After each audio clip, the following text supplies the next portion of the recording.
Good evening, students. All of you, welcome to the social science online class of 10th standard. Today, we will study about another new lesson in sociology subject.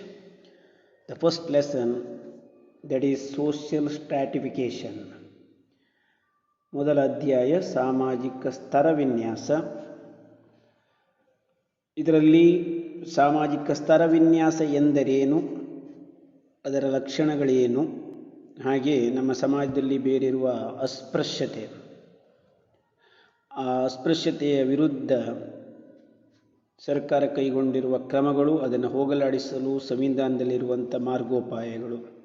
So in this lesson you will study about the following points. Number 1, social inequality, that is on education, gender, profession, income, opportunities and others. ಈಗ ಸಾಮಾಜಿಕ ಅಸಮಾನತೆ, ಅದರಲ್ಲಿ ಶಿಕ್ಷಣಕ್ಕೆ ಸಂಬಂಧಪಟ್ಟಂತೆ ಲಿಂಗ ತಾರತಮ್ಯ, ಉದ್ಯೋಗ ಅಥವಾ ವೃತ್ತಿ ತಾರತಮ್ಯ ಅಥವಾ ಆದಾಯ, ಅವಕಾಶಗಳು ಮತ್ತು ಇತರ ವಿಷಯಗಳಲ್ಲಿನ ತಾರತಮ್ಯದ ಬಗ್ಗೆ ಓದ್ತೀರಿ. And next one, social stratification, very important, meaning and features. And very important question of this lesson, that is about untouchability. Every year asked for 3 marks. It is a social problem and the question is the steps taken by the government to eradicate untouchability. Remember all of you, in this lesson it is very important. So this year the few parts of this lesson give up. I have to study about the only social stratification and untouchability and the legal step to eradicate untouchability. And the first one, social inequality. What is the social inequality? ಅಥವಾ ಸಾಮಾಜಿಕ ಅಸಮಾನತೆ ಎಂದರೇನು? You know, the fact that the people are stratified according to the various qualities like gender, caste, profession, class and race is the proof of social inequality. All of you remember, the social inequality means the people of the society are stratified on the basis of their various qualities, like on the basis of gender, on the basis of caste, on the basis of profession, on the basis of class and race, etc. is called social inequality, and also it is called social stratification.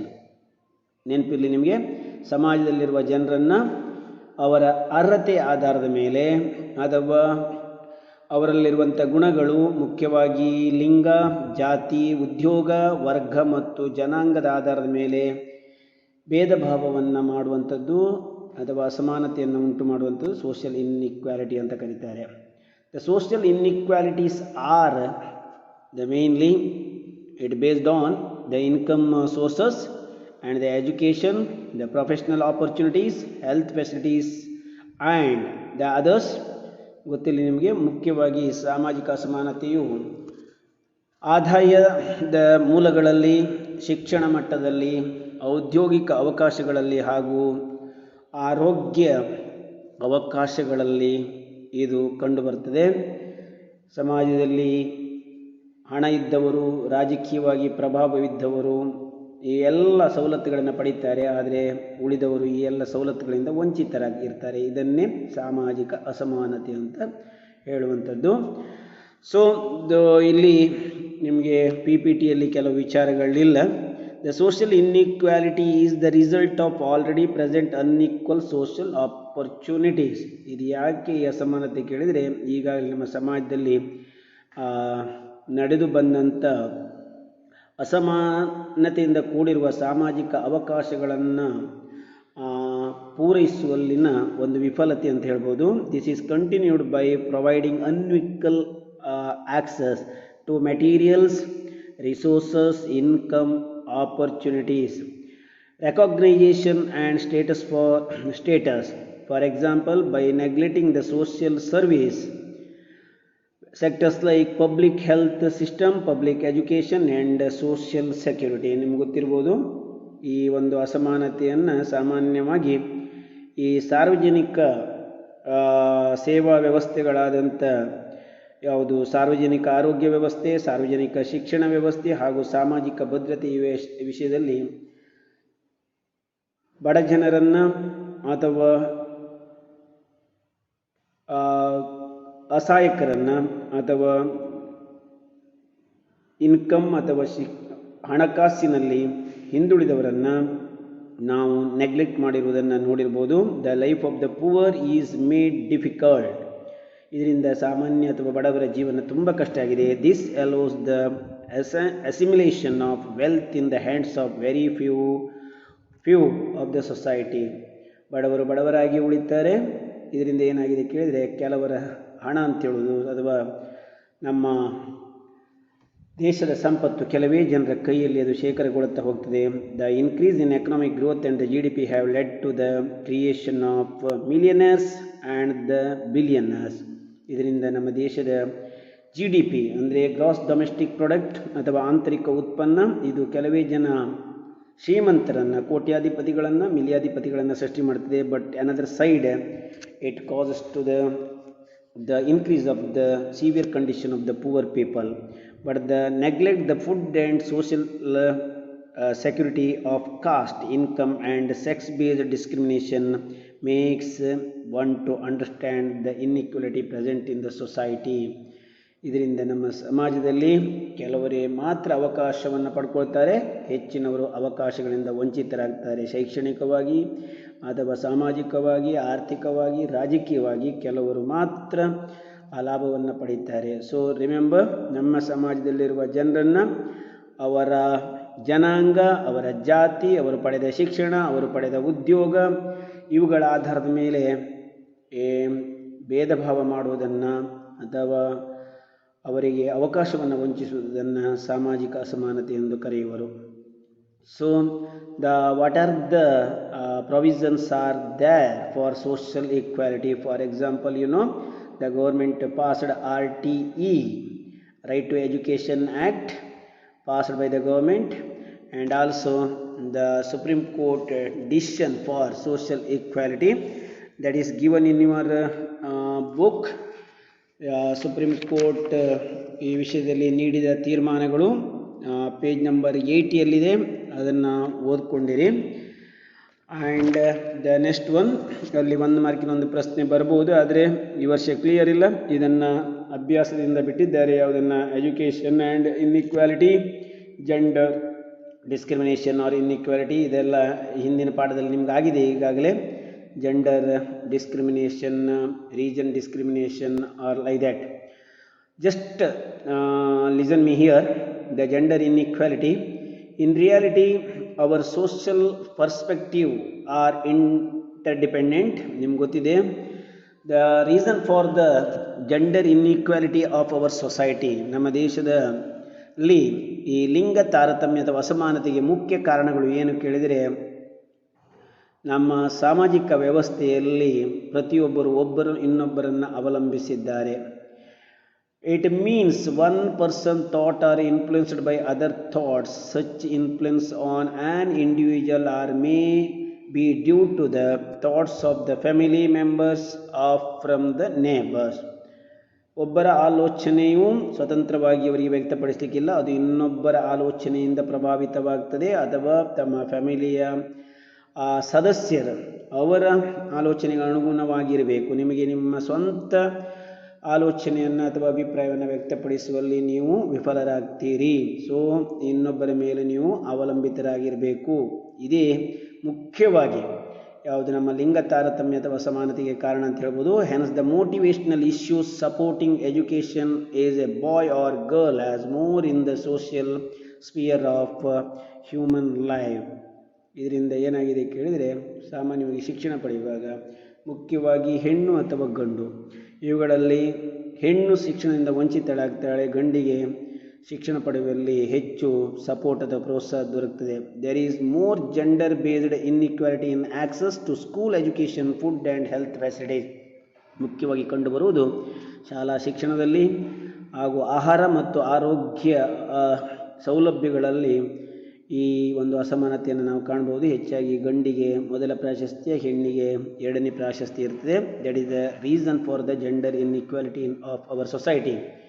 According to 2015 and 16 national family health survey, ಗೊತ್ತಿದೆ, ರಾಷ್ಟ್ರೀಯ ಕುಟುಂಬ ಆರೋಗ್ಯ ಸಮೀಕ್ಷೆ, ರಾಷ್ಟ್ರೀಯ ಕುಟುಂಬ ಆರೋಗ್ಯ ಸಮೀಕ್ಷೆಯ ಪ್ರಕಾರ the rural women of Karnataka have a body mass index that is called BMI. All of you remember, ಇದನ್ನು ಬಾಡಿ ಮಾಸ್ ಇಂಡೆಕ್ಸ್ ಅಂತ ಕರೀತಾರೆ. ಅದನ್ನು ಸಮೀಕ್ಷೆ ಮಾಡಿದಾಗ 24.3, versus the urban women of 16.2.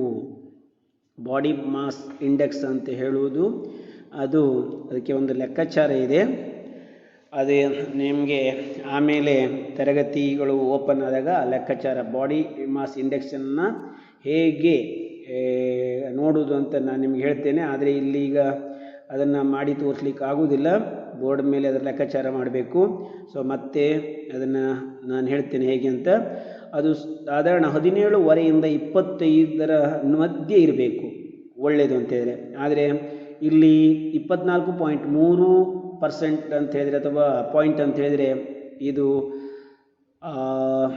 ಗ್ರಾಮೀಣ ಮಹಿಳೆಯರ ಬಾಡಿ ಮಾಸ್ ಇಂಡೆಕ್ಸ್ ಅದು ಕಡಿಮೆ ಇದೆ ಅಂತ ಹೇಳ್ಬೋದು. ಆದರೆ ಅರ್ಬನ್ ವುಮೆನ್ನಿಗೆ ಹೋಲಿಸಿದ್ರೆ 16.2 ಇದೆ, ಅವರದ್ದು ಏನು ಒಳ್ಳೆಯದಂತ ಹೇಳ್ಬೋದು. ಆದರೆ ರೂರಲ್ ವುಮೆನ್ ಅದು ಒಳ್ಳೆಯದಲ್ಲ.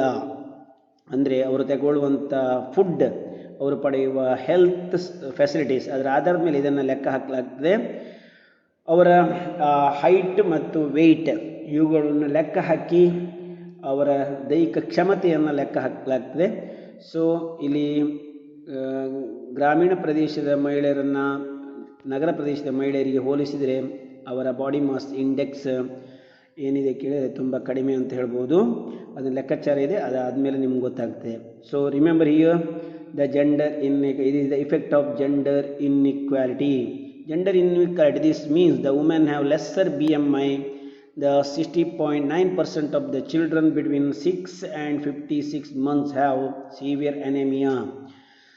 ಅಪೌಷ್ಟಿಕ ಆಹಾರದ ಪರಿಣಾಮವಾಗಿ ನಾನೀಗಾಗಲೇ ಹೇಳಿದೆ, ರಾಷ್ಟ್ರೀಯ ಕೌಟುಂಬಿಕ ಆರೋಗ್ಯ ಸಮೀಕ್ಷೆಯವರು ನಡೆಸಿದಂತೆ 60.9% of the children between 6 and 56 months, 6ರಿಂದ 56 ತಿಂಗಳುಗಳ ನಡುವಿನ ಮಕ್ಕಳು ರಕ್ತಹೀನತೆಯಿಂದ ಬಳಲುತ್ತಿದ್ದಾರೆ ಭಾರತದಲ್ಲಿ, ಹಾಗೂ ಮಹಿಳೆಯರು ಸಹ. In this scenario the development should include the food and nutrition securities to the women and children. Through this one should try to overcome the gender based discrimination. ಇದಕ್ಕಿರುವ ಏಕೈಕ ಪರಿಹಾರ ಏನು ಕೇಳಿದರೆ, ಮಹಿಳೆ ಮತ್ತು ಮಕ್ಕಳಿಗೆ ಸರಿಯಾದ ಆಹಾರ, ಪೌಷ್ಟಿಕ ಆಹಾರ ಮತ್ತು ಆರೋಗ್ಯ ಅವಕಾಶಗಳನ್ನು, ಸೌಲಭ್ಯಗಳನ್ನು ಒದಗಿಸಬೇಕು. ಆಗ ನಾವು ಈ ಸಮಸ್ಯೆಯಿಂದ ದೂರ ಇರ್ಬೋದು ಅಥವಾ ಇದನ್ನು ಹೋಗಲಾಡಿಸ್ಬೋದು. Remember here the main effect of the gender inequality. So that is the decrease of the BMI or body mass index of women and the children, and also it leads to the dangerous disease like anemia. So that is the effect of gender discrimination. Social stratification, the very important one.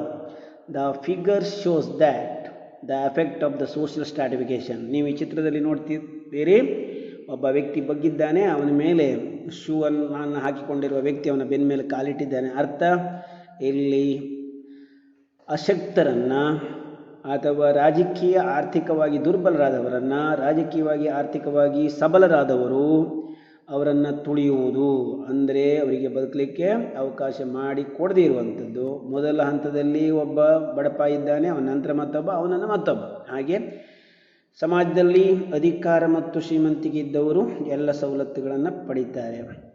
So social stratification, ಸಾಮಾಜಿಕ ಸ್ತರ ವಿನ್ಯಾಸ ಎಂದರೇನು? All of you remember here that there is no definition in PPT, but listen me and observe your book. So I already told you the stratification or inequality, both are same. The human society classified. All of you listen carefully. What is social stratification? The answer is the human society classify on the basis of color, caste, and the education qualities or education level, income sources, and the races as superior, inferior, upper, lower, and assigning a differential rules and the status is called social stratification. All of you remember once again, social stratification means the human society classify on the basis of class, race, caste, gender, education qualification, employment, and the race as superior, inferior, and upper, lower, and assigning differential roles and status is called social stratification. ಮಾನವ ಸಮಾಜದಲ್ಲಿ ಮನುಷ್ಯರನ್ನು ಅವರ ಜಾತಿ, ಜನಾಂಗ, ಶೈಕ್ಷಣಿಕ ಮಟ್ಟ, ಉದ್ಯೋಗ ವ್ಯವಸ್ಥೆ, ಜನಾಂಗದ ಆಧಾರದ ಮೇಲೆ, ಲಿಂಗದ ಆಧಾರದ ಮೇಲೆ ಮೇಲು ಕೀಳು, ಶ್ರೇಷ್ಠರು ಹಾಗೂ ಕೆಳವರ್ಗದವರು ಹಾಗೂ ಅವರ ಪಾತ್ರಗಳಿಗೆ ಅನುಗುಣವಾಗಿ ಅವರನ್ನು ಬೇರೆ ರೀತಿಯ ಸ್ಥಾನಮಾನಗಳು ಮತ್ತು ಅವರ ಪಾತ್ರಗಳಿಗೆ ಅನುಗುಣವಾಗಿ ಅವರನ್ನು ಬೇರೆ ಬೇರೆ ರೀತಿಯಾಗಿ ಕ್ಲಾಸಿಫೈ ಅಂದರೆ ವರ್ಗೀಕರಿಸುವುದನ್ನು ಸಾಮಾಜಿಕ ಸ್ತರ ಅಥವಾ ಸ್ತರ ವಿನ್ಯಾಸ ಎನ್ನುವರು. ಉದಾಹರಣೆಗೆ ಅಧಿಕಾರ ಇದ್ದವರು, ಅಧಿಕಾರ ಇಲ್ಲದವರು, ಶ್ರೀಮಂತರು, ಬಡವರು, ಕಾರ್ಮಿಕರು, ಮಾಲೀಕರು, ಹಾಗೆ ಸಮಾಜದಲ್ಲಿ ಸೌಲಭ್ಯ ಹೊಂದಿರುವವರು, ಹೊಂದದೇ ಇರುವವರು. ಇದೇ ಆಧಾರದ ಮೇಲೆ ಅವರನ್ನು ಸಮಾಜದಲ್ಲಿ ಮೇಲ್ಮಟ್ಟದಲ್ಲಿ, ನಂತರದ ಸ್ಥಾನದಲ್ಲಿ, ಅದನಂತರ ಸ್ಥಾನದಲ್ಲಿ, ಹಾಗೆ ಕೆಳವರ್ಗವನ್ನಾಗಿ ವಿಂಗಡಿಸುವುದು. ಇದನ್ನು ಶ್ರೇಣೀಕೃತ ವ್ಯವಸ್ಥೆ ಅಥವಾ ಸ್ತರ ವಿನ್ಯಾಸ ಅಂತ ಕರೀತಾರೆ. So one of the important question, the features of social stratification. ಇಲ್ಲಿ ಮೇನ್ ಆಗಿ ಪಾಯಿಂಟ್ಸನ್ನು ಮಾತ್ರ ನೆನಪಿಟ್ಟುಕೊಳ್ಳಿ. ವಿವರಣೆ ನೀವು ಅನಗತ್ಯವಾಗಿ ತಲೆ ಕೆಡಿಸ್ಕೊಳ್ಳೋದು ಬೇಡ. ಜಸ್ಟ್ ರಿಮೆಂಬರ್ ದ ಪಾಯಿಂಟ್ಸ್, ನಿಮ್ಗೆ ಅರ್ಥ ಆಗ್ತದೆ. ಸಾಮಾಜಿಕ ಸ್ತರ ವಿನ್ಯಾಸ ಎಂದರೇನು ಗೊತ್ತಾಯ್ತು ನಿಮಗೆ? ಸಮಾಜ ಜನರನ್ನು ಅವರು ಹೊಂದಿರುವ ಸ್ಥಾನಮಾನಗಳಿಗೆ ಅನುಗುಣವಾಗಿ ವರ್ಗೀಕರಿಸುವುದು. ಅದರ ಮುಖ್ಯ ಲಕ್ಷಣಗಳು ಈ ಕೆಳಗಿನಂತಿವೆ. Features of social stratification. Number 1, social stratification is social in nature. ಇದು ಸಾಮಾಜಿಕ ಸ್ತರ ವಿನ್ಯಾಸವು ತನ್ನ ಸ್ವರೂಪದಲ್ಲಿ ಅದು ಸಾಮಾಜಿಕ ಸ್ವರೂಪವನ್ನು ಪಡೆದಿರುತ್ತದೆ. ಸೊ ಇದನ್ನು ಒಂದು ಸರಿ ಓದ್ಕೊಂಡು ಹೋಗಿ ಅದು ಹೇಗೆ ಅಂತ. The stratification is based on social recognition and importance but not on any physical traits.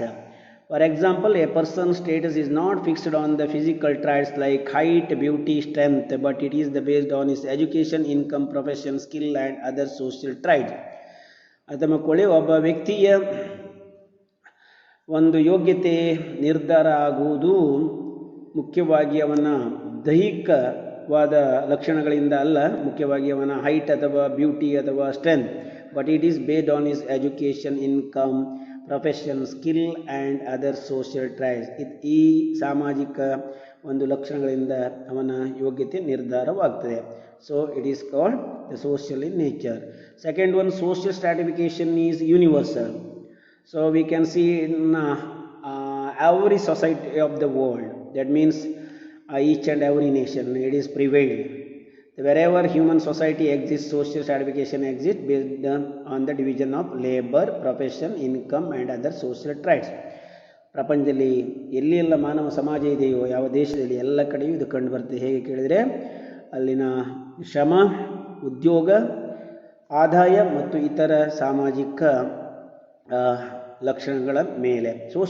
The third one, social stratification is ancient. So it has the history of long. So it was exist in the society of human. The social stratification is in existence since the birth of human society. ಮಾನವ ಸಮಾಜದೊಂದಿಗೆ ಇದು ಹುಟ್ಟಿದೆ ಅಂತ ಹೇಳ್ಬೋದು. Social stratification is found in nomadic society. ಅಲೆಮಾರಿ ಜನಾಂಗದಲ್ಲಿಯೂ ಸಹ ಈ ಥರ ಏನಿದೆ ಕೇಳಿದರೆ ಸ್ತರ ವಿನ್ಯಾಸ ಇತ್ತು. ಅಲ್ಲಿ ಯಜಮಾನ ನಂತರ ಸ್ಥಾನದಲ್ಲಿ ಮುಖಂಡರು, ನಂತರದಲ್ಲಿ ಆಳುಗಳು ಎನ್ನುವುದು ಅವರ ಗುಂಪಿನಲ್ಲಿ ನಾವು ನೋಡ್ಬೋದಿತ್ತು. As well as the modern civilised society. ಆ ಕಾಲದಿಂದ ಈ ಕಾಲದಲ್ಲಿಯೂ ಸಹ ಇದು ಇದೆ. Fourth one, social stratification exist in different way. ಇದನ್ನು ನಾವು ಬೇರೆ ಬೇರೆ ರೂಪದಲ್ಲಿ ನೋಡ್ಬೋದು. ಹೇಗಂತಂದರೆ the stratification exist in different names in different areas. For example, in ancient Rome differences were there between plebeians and ಪ್ಯಾಟ್ರಿಷಿಯನ್ಸ್.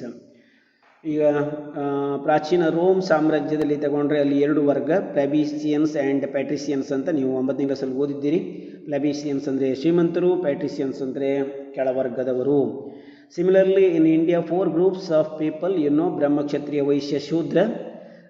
The ancient Indian society based on or formed on the base of this Varna system based on karma theory. ಆಗ ನಂಬಿಕೆ ಇತ್ತು, ಬ್ರಹ್ಮ, ಕ್ಷತ್ರಿಯ, ವೈಶ್ಯ, ಶೂದ್ರ ಅವರವರ ಕರ್ಮಗಳಿಗೆ ಅನುಗುಣವಾಗಿ ತಮ್ಮ ಕೆಲಸ ಮಾಡ್ತಿದ್ರು ಅಂತ. ಬ್ರಹ್ಮ ಅವನಿಗೆ ಸಮಾಜದಲ್ಲಿ ಉನ್ನತ ಸ್ಥಾನ, ಕ್ಷತ್ರಿಯ ನಂತರ ಸ್ಥಾನ, ವೈಶ್ಯ ನಂತರ ಸ್ಥಾನ, ಶೂದ್ರ ಇವರ 3 ಜನರ ಕೆಲಸವನ್ನು ಅಥವಾ ಚಾಕರಿಯನ್ನು ಅವರು ಮಾಡಬೇಕಿತ್ತು. ಸೊ ಅದು ಕರ್ಮ ಸಿದ್ಧಾಂತದ ಆಧಾರದ ಮೇಲೆ ಅದು ರೂಪುಗೊಂಡಿತ್ತು, ಅದರಂತೆ ನಡೀತಿತ್ತು. ಆದರೆ ಈಗ ಬದಲಾವಣೆ ಆಗಿದೆ. Major forms of social stratification. ಈಗ ಲಕ್ಷಣವನ್ನು ನೀವು ತಿಳ್ಕೊಂಡ್ರಿ. 4 ಲಕ್ಷಣಗಳಿವೆ. So very important another question, different forms of social stratification from the ancient world till the digital world. ಈಗ ಪ್ರಾಚೀನ ಕಾಲದಿಂದ ಆಧುನಿಕ ಕಾಲದ ಅಥವಾ ಈ ಡಿಜಿಟಲ್ ಯುಗದವರೆಗಿನ ಸಾಮಾಜಿಕ ಸ್ತರ ವಿನ್ಯಾಸ ಯಾವ್ಯಾವ ರೂಪದಲ್ಲಿ ಇತ್ತಂತ ನೋಡ್ಬೋದು. ಪ್ರಿಮಿಟಿವ್ ಸೊಸೈಟಿ, ನಮ್ಮ ಪ್ರಾಚೀನ ಕಾಲದ ಒಂದು ಪ್ರಿಮಿಟಿವ್ ಸೊಸೈಟಿ ಅಂತ ಏನು ಹೇಳುತ್ತೆ, ಪ್ರಾಚೀನ ಸಮಾಜ, ಅಲ್ಲಿಯೂ ಸಾಮಾಜಿಕ ಸ್ತರ ವಿನ್ಯಾಸ ಬೇರೆ ರೀತಿಯಲ್ಲಿತ್ತು. ಸ್ಲೇವರಿ, ಆನಂತರ ಕಂಡು ಬಂದದ್ದು ಗುಲಾಮಗಿರಿ, ಆನಂತರ ಬಂದದ್ದು ಎಸ್ಟೇಟ್ ಸಿಸ್ಟಮ್. ನೀವು ಊಳಿಗಮಾನ್ಯ ಪದ್ಧತಿಯಲ್ಲಿ ಅದನ್ನು ನೋಡ್ತೀರಿ 9ನೇ ಕ್ಲಾಸಲ್ಲಿ. ವರ್ಣ ಸಿಸ್ಟಮ್ ಆಫ್ ಇಂಡಿಯಾ, ಭಾರತದಲ್ಲಿ ಬ್ರಾಹ್ಮಣ, ಕ್ಷತ್ರಿಯ, ವೈಶ್ಯ, ಶೂದ್ರ ಎನ್ನುವ ಒಂದು ತಾರತಮ್ಯ. And the present caste system, in medieval India or in modern India the caste system prevailed in our society, but the many laws and rules act was passed by the government to eradicate all these the illegal practices, but in few places now also this one practicing. The next one, the very important question of this lesson for 3 marks, untouchability. It is a social evil. How? Explain. Or the another question, which are the steps or measures taken by the government to eradicate untouchability from our society. ಅಸ್ಪೃಶ್ಯತೆ ಒಂದು ಸಾಮಾಜಿಕ ಒಂದು ಕಳಂಕ. ಇದನ್ನು ವಿವರಿಸಿ ಹೇಗೆ ಅಂತ ನೀವು ಫಸ್ಟ್ ಪಾರ್ಟನ್ನು ಬರಿಬೇಕು. ಅಥವಾ ವೆರಿ ಇಂಪಾರ್ಟೆಂಟ್ ಕ್ವಶನ್ ಅಂತ ಹೇಳಿದರೆ, ಅಸ್ಪೃಶ್ಯತೆಯನ್ನು ಹೋಗಲಾಡಿಸಲು ಇರುವ ಕಾನೂನು ಮತ್ತು ಸಂವಿಧಾನಾತ್ಮಕ ಮಾರ್ಗಗಳು ಯಾವುವು? Very easy one. All of you note this and write the answer. Every year asked for 3 marks on this lesson. Remember, in the beginning the Varna system was presented in Indian society. Already I told you, it is believed that it started during the Vedic period. ವೇದಗಳ ಕಾಲದಲ್ಲಿ ವರ್ಣ ಆಶ್ರಮ ಪದ್ಧತಿ ಭಾರತದಲ್ಲಿ ಹುಟ್ಟುಕೊಂಡು ಅದರಿಂದ ಸಮಾಜ ರೂಪುಗೊಂಡಿತು. It is believed that they start from Vedic period. 4 Varna system is a system of social division. ಇದು ಸಮಾಜದಲ್ಲಿ ಸಾಮಾಜಿಕ ವರ್ಗಗಳನ್ನಾಗಿ ವಿಂಗಡಿಸಿತು. It is said that it is based on karma theory. ಇದಕ್ಕೆ ಕಾರಣ ಕರ್ಮ ಸಿದ್ಧಾಂತ. ಆಗ ಒಂದು ನಂಬಿಕೆ ಇತ್ತು, ಬ್ರಾಹ್ಮಣ ಅಂತ ಹೇಳಿದರೆ ಅವನು ಬ್ರಹ್ಮನ ಶಿರದಲ್ಲಿ ಜನಿಸಿದವ, ಆದ ಕಾರಣ ಅವನಿಗೆ ನಮ್ಮ ದೇಹದಲ್ಲಿ ತಲೆಗೆ ಉನ್ನತ ಸ್ಥಾನ ಇದ್ದ ಹಾಗೆ ಅವರಿಗೆ ಬ್ರಾಹ್ಮಣರಿಗೆ ಉನ್ನತ ಸ್ಥಾನ ಲಭಿಸಿತು. ಕ್ಷತ್ರಿಯರು ಬ್ರಹ್ಮನ ಭುಜದಲ್ಲಿ ಜನಿಸಿದವರು, ಆದ ಕಾರಣ ಅವರು 2ನೇ ಸ್ಥಾನ. ಮುಖ್ಯವಾಗಿ ಅವರು ಭುಜಬಲವನ್ನು ಹೊಂದಿದ್ದು ಬ್ರಾಹ್ಮಣರನ್ನು ಮತ್ತು ಉಳಿದವರನ್ನು ರಕ್ಷಣೆ ಮಾಡೋದು, ರಾಜ್ಯ ರಕ್ಷಣೆ. ನೆಕ್ಸ್ಟ್ ವೈಶ್ಯ ಅವರು ಬ್ರಹ್ಮನ ಉದರದಲ್ಲಿ ಜನಿಸಿದವರು, ಎಲ್ಲರ ಉದರ ಪೋಷಣೆಯನ್ನು ಮಾಡುವಂಥವರು, ವ್ಯಾಪಾರ ಇತ್ಯಾದಿ ವೃತ್ತಿಗಳನ್ನು ಮಾಡುವವರು. The last one, the Shudra, they are born in foot of Brahma, ಅವನ ಪಾದದಲ್ಲಿ ಜನಿಸಿದವರು. ಅಂದರೆ ಅವರು ಏನು ಮಾಡಬೇಕು, ಉಳಿದ ಎಲ್ಲವರ ಸೇವೆಯನ್ನು ಮಾಡುತ್ತಾ ಕಾಲ ಕಳೆಯಬೇಕು. ಯಾಕಂದರೆ ಕಾಲಿಗೆ ನಮ್ಮ ದೇಹದಲ್ಲಿ ನಂತರ ಸ್ಥಾನ. ಆದರೆ ಒಂದು ಅರ್ಥ ಮಾಡ್ಕೊಳ್ಬೇಕು, ಕಾಲೇ ನಮ್ಮ ಇಡೀ ದೇಹವನ್ನು ಅಥವಾ ಪಾದವೇ ನಮ್ಮ ಇಡೀ ದೇಹವನ್ನು ಏನು ಮಾಡ್ತದೆ, ನಿಲ್ಲಲಿಕ್ಕೆ ಅವಕಾಶ ಮಾಡಿಕೊಳ್ತದೆ. ಪಾದ ಇಲ್ಲದಿದ್ದರೆ ನಿಲ್ಲುವುದು ಕಷ್ಟ. ಹಾಗೆ ಶೂದ್ರರು ಆಗ ಇಲ್ಲದೇ ಇದ್ದರೆ ಬ್ರಾಹ್ಮಣ, ಕ್ಷತ್ರಿಯ, ವೈಶ್ಯರು ಬದುಕುವುದು ಕಷ್ಟ ಆಗಿತ್ತು. ಆದರೆ ತಲೆ ದೇಹದ ಮೇಲ್ಭಾಗದಲ್ಲಿರುವುದರಿಂದ ಅದಕ್ಕೆ ಉನ್ನತ ಸ್ಥಾನ ಲಭಿಸಿತು. ಆ ಒಂದು ನಂಬಿಕೆಯೇ ಕರ್ಮ ಸಿದ್ಧಾಂತ. ಅವರವರ ಕರ್ಮಗಳಿಗೆ ತಕ್ಕಂತೆ ಅವರು ಜನಿಸಿದ್ದಾರೆ ಅಂತ. ಅದರಂತೆ ಈಗಿನ ಜೀವನದಲ್ಲಿ ಅವರು ತಮ್ಮ ಈ ಜೀವನವನ್ನು ಕಳಿಬೇಕು ಅಂತ ಸಿದ್ಧಾಂತ ಇತ್ತು. ಅದು ವೇದಗಳ ಕಾಲದಲ್ಲಿ ಹುಟ್ಟುಕೊಂಡಿತ್ತು. ಆದರೆ ಈಗ ಅದು ಸಂಪೂರ್ಣ ಏನಾಗಿದೆ ಕೇಳಿದರೆ ಅದು ನಮ್ಮ ಸಮಾಜದಿಂದ ದೂರ ಆಗಿದೆ. ಅದರ ಬದಲಿಗೆ ಈಗ ಜಾತಿ ಉಪಜಾತಿಗಳು ಹುಟ್ಟಿಕೊಂಡಿವೆ. ಸೊ ದಿಸ್ ಈಸ್ ಕಾಲ್ಡ್ ಕರ್ಮ ಸಿದ್ಧಾಂತ. ನಿಮಗೆ ಗೊತ್ತಿರಲಿ, ಅದರ ಆಧಾರದ ಮೇಲೆ ನಮ್ಮ ಸಮಾಜ ರೂಪುಗೊಂಡಿತ್ತು. ಅದೇ ನಮ್ಮ ಈ ಜಾತಿ ಪದ್ಧತಿಗೆ ಅಥವಾ ಅಸ್ಪೃಶ್ಯತೆಗೆ ಮೂಲ ಪ್ರೇರಣೆ ಅಂತ ಹೇಳ್ಬೋದು. ಈಗಲೂ ಕೆಲವು ಕಡೆ ನಾವು ಈ ಇದನ್ನು ಆಚರಣೆ ಮಾಡ್ತಿದ್ದೇವೆ ಕಾನೂನಿಗೆ ವಿರುದ್ಧವಾಗಿ. ಈ ಅನ್ಟಚಬಿಲಿಟಿ ಅಂತ ಹೇಳುವುದು, so it developed as are the grow as A social evil. ಇದು ನಮ್ಮ ಸಮಾಜದಲ್ಲಿ ಒಂದು ದೊಡ್ಡ ಪೆಡಂಭೂತವಾಗಿ ಬೆಳೀತಿದೆ ಅಂತ ಹೇಳ್ಬೋದು. ಎಷ್ಟೇ ಎಜುಕೇಷನ್ ಪಡ್ಕೊಂಡ್ರು, ನಾವು ಬುದ್ಧಿವಂತರಾದರೂ, ನಾಗರಿಕರಾದರೂ ಅಥವಾ ಆಧುನಿಕ ಜನರಾದರೂ ಸಹ ನಾವು ಕೆಟ್ಟ ಕೆಲವು ವಿಚಾರಗಳನ್ನು ನಮ್ಮ ಮನಸ್ಸಿನಿಂದ ಬಿಡಲು ನಾವು ಸಿದ್ಧರಿಲ್ಲ. So Brahma, the study teaching of participation in ಅಜ್ಞಾಸ್, Kshatriya political administration, Vaishya business, Shudra manual labour, ದೈಹಿಕ ಶ್ರಮ. All the people who belong to these 4 groups are expected to perform their respective roles. ಹಾಗೆ ಈ 4 ವರ್ಣದವರು ತಮಗೆ ನಿಶ್ಚಯವಾದ ಈ ಪಾತ್ರಗಳನ್ನು ನಿರ್ವಹಿಸಬೇಕಾಗಿತ್ತು. ಈಗ ಇದು ಹೇಗೆ ಸಾಧ್ಯ ಆಯಿತು ಅಂತ ನಿಮಗೆ ಪ್ರಾರಂಭ ಆಯಿತು ಅಂತ ನೀವು ತಿಳ್ಕೊಂಡ್ರಿ. The 5th group, the which were considered as untouchables. ಇದರಲ್ಲಿ 5ನೇ ವರ್ಗದವರು ಪಂಚಮ ವರ್ಣದವರು, ಅವರನ್ನು ಅಸ್ಪೃಶ್ಯರುವಂಥ ಆಗಿನ ಸಮಾಜ ನಿರ್ಧರಿಸಲ್ಪಟ್ಟಿತ್ತು. Were never considered as humans. ಅವರನ್ನು ಮನುಷ್ಯರಂತ ಯಾರೂ ಕನ್ಸಿಡರ್ ಮಾಡ್ತಿರಲಿಲ್ಲ.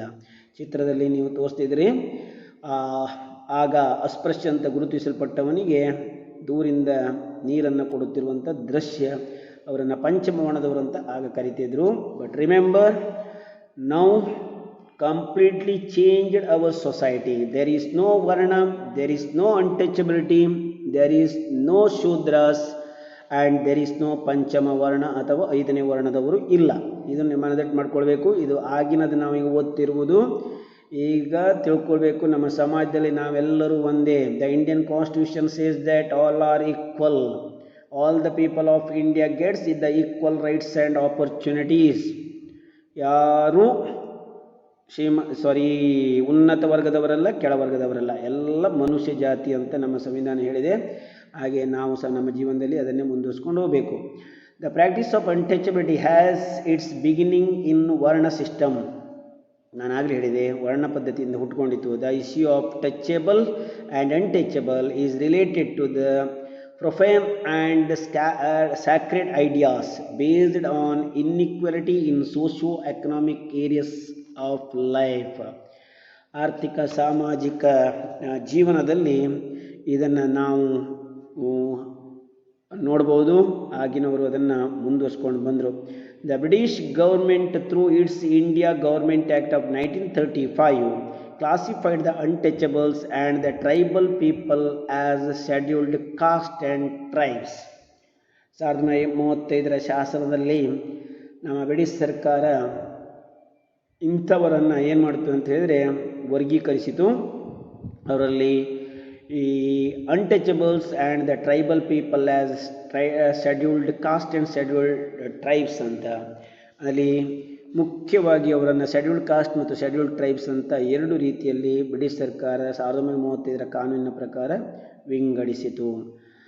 ಸೊ ಯಾಕಂತ ಹೇಳಿದ್ರೆ ಅವರಿಗೆ ಆರ್ಥಿಕ ಸಾಮಾಜಿಕ ಭದ್ರತೆಯನ್ನು ಒದಗಿಸಲು, ಮುಖ್ಯವಾಗಿ ಅವರಿಗೆ ಒಂದು ಆಧುನಿಕ ಜೀವನವನ್ನು ಕಲ್ಪಿಸಲು ಬ್ರಿಟಿಷ್ ಸರ್ಕಾರ ಮಾಡಿದ ಒಂದು ಪ್ರಯತ್ನ. An analysis of why a group of people stayed outside the village, whether they came from outside or were pushed outside, provides an answer to the birth and practice of untouchability, says Dr. B.R. Ambedkar. ಇಲ್ಲಿ ನಮಗೆ ಅಂಬೇಡ್ಕರ್ ಹೆಸರು ನೆನಪಾಗ್ತದೆ. ಅವರು ಅದನ್ನು ವಿಶ್ಲೇಷಣೆ ಮಾಡ್ತಾರೆ. ಈ ಅಸ್ಪೃಶ್ಯ ಎನ್ನುವ ಗುಂಪಿನವರನ್ನ ಸಮಾಜವೇ ಅವರನ್ನು ಹೊರಗೆ ಹಾಕ್ತೋ ಅಥವಾ ಅವರಾಗಿಯೇ ಹೊರಗೆ ಹೋದರು ಈ ಸಮಾಜದಿಂದ ಅಂತ. ಇದಕ್ಕೆ ಕ್ಲಿಯರ್ ಆನ್ಸರ್ ಏನು ಕೇಳಿದರೆ, ಸಮಾಜವೇ ಅವರನ್ನ ನಾಗರಿಕ ಪ್ರಪಂಚದಿಂದ ಹೊರಗೆ ಹಾಕಿದ್ದು, push outside from the civilised society. So provides an answer to birth and practice of untouchability. ಇದರಿಂದ ನಮಗೆ ಏನು ಸಿಗ್ತದೆ ಕೇಳಿದರೆ ಉತ್ತರ ಸಿಗ್ತದೆ. ಇದನ್ನು ಡಾಕ್ಟರ್ BR ಅಂಬೇಡ್ಕರ್ ಅನಲೈಸ್ ಮಾಡಿದ್ದಾರೆ. According to Gandhiji, untouchability is a heinous expression of caste system. ಇದನ್ನು ಗೊತ್ತಿರಲಿ ನಿಮಗೆ, 1 ಮಾರ್ಕಿಗೆ. ಅನ್ಟಚಬಿಲಿಟಿಯನ್ನು ಒಂದು ಹೀನಸ್ ಎಕ್ಸ್ಪ್ರೆಷನ್ ಅಂತ ಕರೆದವರು ನಮ್ಮ ಜಾತಿ ಪದ್ಧತಿಗೆ ಅಂಟಿದ ಒಂದು ಕಳಂಕ ಅಥವಾ ಕೆಟ್ಟ ಆಚರಣೆ. This is the leprosy attached to Hindu skin. Ambedkar's fight to address this issue of untouchability is a notable one. This is the leprosy attached to the Hindu skin. ಹಿಂದೂಗಳ ಚರ್ಮಕ್ಕೆ ಅಂಟಿದ ಒಂದು ಕುಷ್ಠ ರೋಗ ಅಂತ ಹೇಳ್ಬೋದು ಇದು ಅಂತ ಅಂಬೇಡ್ಕರ್ನ ಕರೆದು ಅದರ ವಿರುದ್ಧ ಹೋರಾಟ ಮಾಡಿ ಅಸ್ಪೃಶ್ಯರಿಗೆ ಅಂತ ಕರೆಯಲ್ಪಟ್ಟವರಿಗೆ ಸಾಮಾಜಿಕ ನ್ಯಾಯವನ್ನು ಒದಗಿಸಲು ಏನು ಮಾಡಿದರು, ಪ್ರಯತ್ನಿಸಿದರು. So which are the problems of untouchables? The another important question. The first one, it is a social evil. How? ಆ ಥರ ಕೇಳ್ತಾರೆ ನಿಮಗೆ. ಅಸ್ಪೃಶ್ಯತೆ ಒಂದು ಸಾಮಾಜಿಕ ಕಳಂಕ ಅಥವಾ ಒಂದು ಕೆಟ್ಟ ಪದ್ಧತಿ ಹೇಗೆ ಎನ್ನುವುದನ್ನು ವಿವರಿಸಿ ಅಂತ ಕೇಳಿದರೆ ನೀವು ನಾನೀಗ ವಿವರಿಸಿದ್ದನ್ನು ನೀವು ಬರೀಬೇಕು. ಎರಡನೇದು, ಅಸ್ಪೃಶ್ಯರಿಗೆ ಇರುವಂಥ ಸಮಸ್ಯೆಗಳು ಯಾವುವು? Just read the points only. ನಿಮಗೆ ಪುಸ್ತಕ ರೆಫರ್ ಮಾಡಿ ಅವರಿಗೆ ಕೆಲವು ಸಮಸ್ಯೆಗಳಿವೆ. ಒಂದೇದಂತೇಳಿದರೆ the lowest position in the social strata. ಸಮಾಜದಲ್ಲಿ ಅತ್ಯಂತ ಕೆಳಸ್ತರದಲ್ಲಿ ಅವರು ಬದುಕಬೇಕು. ನಂಬರ್ 1. ಉಳಿದುದನ್ನು ನೀವು ಪುಸ್ತಕದಲ್ಲಿ ಓದ್ಕೊಳ್ಳಿ, ಪರೀಕ್ಷೆಗೆ ಪಾಯಿಂಟ್ಸ್ ಬರೆದ್ರೆ ಸಾಕು. Number 2, the lowest position in the social strata, this one. Number 2, they were kept out of the education. ಅವರು ಶಿಕ್ಷಣದಿಂದ ಅವರನ್ನು ವಂಚಿತರನ್ನಾಗಿ ಮಾಡಲಾಗಿತ್ತು, ಅವರಿಗೆ ಶಿಕ್ಷಣ ಪಡೆಯುವ ಹಕ್ಕಿರಲಿಲ್ಲ ಆಗ. So number 3, denial of property rights. ಅವರಿಗೆ ಯಾವುದೇ ಆಸ್ತಿಯ ಹಕ್ಕುಗಳನ್ನು ಹೊಂದಲಿಕ್ಕಿರಲಿಲ್ಲ, ಪಡೆಯುವಂತಿರಲಿಲ್ಲ. ಶಿಕ್ಷಣ ಪಡೆಯಲಿಕ್ಕಿಲ್ಲ, ಆಸ್ತಿ ಪಡೆಯಲಿಕ್ಕಿಲ್ಲ, ಸಮಾಜದಲ್ಲಿ ಕೆಳವರ್ಗದಲ್ಲಿ ಬದುಕಬೇಕಿತ್ತು. So the next, denial of property rights and also 4th one, denial of political participation rights. ನಿಮ್ಮ ಪುಸ್ತಕದಲ್ಲಿ ಇದು 4ನೇದು, ರಾಜಕೀಯವಾಗಿ ಭಾಗವಹಿಸಲಿಕ್ಕೆ ಅವರಿಗೆ ಅಧಿಕಾರ ಇರಲಿಲ್ಲ. So these 4 points you have to remember. These are the problems of untouchables. So right to equality, Article 14 to Article 18 provides the rights to all the people of India to get the equal rights and the education and others. Remember, 14ರಿಂದ 18ನೇ ವಿಧಿಯು ನಮಗೆ ಸಮಾನ ಅವಕಾಶಗಳನ್ನು ಒದಗಿಸುತ್ತದೆ. The next very important question, very important, all of you remember, every year asked this question. Steps to eradicate untouchability, the legal measures and constitutional measures. ಎರಡು ಒಟ್ಟಿಗಿದೆ ಇಲ್ಲಿ. Point number 1, 2, 3 ಬರೀತಾ ಹೋಗಬೇಕು. Number 1, untouchability as a social problem has still remained in spite of efforts from leaders like Jyotiba Phule or Dr. Ambedkar and many other social reforms. ಇದು ಇನ್ನೂ ಅವರೆಲ್ಲರ ಪ್ರಯತ್ನದ ಹೊರತಾಗಿಯೂ ನಮ್ಮ ಸಮಾಜದಲ್ಲಿ ಇದೆ. It has remained alive in the Indian society. Hence, many legal provisions have been brought to eradicate untouchability. ಅವುಗಳಲ್ಲಿ ಯಾವುದು ಕೇಳಿದರೆ, the legal measures to eradicate untouchability, Article 1718.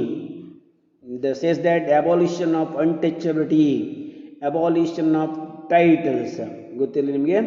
17-18ನೇ ವಿಧಿ ಅಸ್ಪೃಶ್ಯತೆಯನ್ನು ನಿಷೇಧಿಸುವ ಬಗ್ಗೆ ಹೇಳುತ್ತದೆ. And the next, remember the very important, I will explain the other points. There is no in your this lesson PPT. Remember the second point, the article 17 of the Indian constitution prohibits untouchability. The government, second point, the government of India has implemented untouchability offences act in 1955. ಒಂದು ಮಾರ್ಕಿಗೆ ಗೊತ್ತಿಲ್ಲ ನಿಮಗೆ.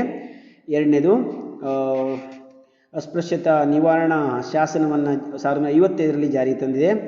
Number 3, it changed as protection of civil rights act was implemented in 1976. 1955ರ ಕಾನೂನನ್ನು revise ಮಾಡಿ ಅದನ್ನು protection of civil rights act ಅಂತ ಹೆಸರಿಟ್ಟು 1976ರಲ್ಲಿ ಮತ್ತೆ ಜಾರಿಗೆ ತಂದರು. ಇದು ಸಹ ಒಂದು ಮಾರ್ಕಿಗೆ ಗೊತ್ತಿಲ್ಲ ನಿಮಗೆ. The with necessary changes to the act of 1955. Number next, according to this act practising untouchability is a crime. ಇದರ ಪ್ರಕಾರ ಅಸ್ಪೃಶ್ಯತೆಯನ್ನು ಆಚರಣೆ ಮಾಡುವುದು ಅಪರಾಧ. Universal right to vote, next point, the participate in election has also been provided. The special ಅಥವಾ scheduled caste and tribes ಪೀಪಲ್ಗೆ ಚುನಾವಣೆಯಲ್ಲಿ ಸ್ಪರ್ಧಿಸಲು ಅವಕಾಶ ನೀಡಲಾಗಿದೆ. Next point, reservation has been given in the field of education and employment for scheduled caste and tribes. ಗೊತ್ತಿರಲಿ, ಉದ್ಯೋಗದಲ್ಲಿ ಮತ್ತು ಶಿಕ್ಷಣದಲ್ಲಿ ಅವರಿಗೆ ಮೀಸಲಾತಿಯನ್ನು ಕಲ್ಪಿಸಲಾಗಿದೆ.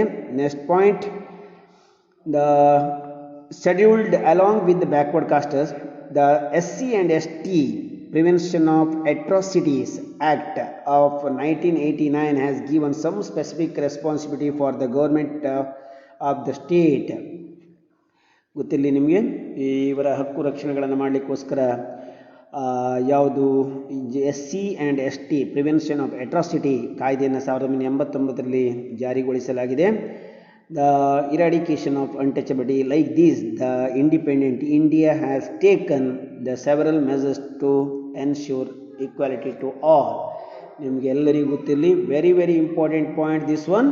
The legal measures to eradicate untouchability, you have to write the first introduction paragraph and also including the points like start from article 17 and the number 2, the Untouchability Offence Act of 1955, Protection of Civil Rights Act of 1976, and the universal right to vote and participate in election, and reservation given to the SC/ST people in employment and education, and also the SC/ST Atrocity Act passed by the government in 1989.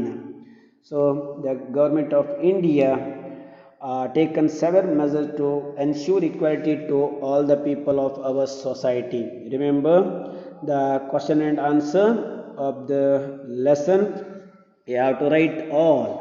The minority communities are allowed to establish education institution under article number, ಪುಸ್ತಕ refer ಮಾಡಿ, ಅವರಿಗೆ ಯಾವ ವಿಧಿಯ ಪ್ರಕಾರ ಸಂಸ್ಥೆಗಳನ್ನು ಸ್ಥಾಪಿಸಲು ಅವಕಾಶ ಕಲ್ಪಿಸಲಾಗಿದೆ. ಸೆಕೆಂಡ್ ಪ್ಯಾರಾಗ್ರಾಫಲ್ಲಿದೆ, ಸೆಕೆಂಡ್ ಪೇಜಲ್ಲಿ.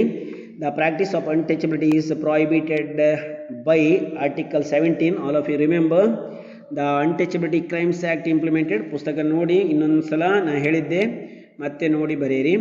ಹಾಗೆ discuss in groups and answer the following. What are the reason for social inequality? How does gender discrimination take place?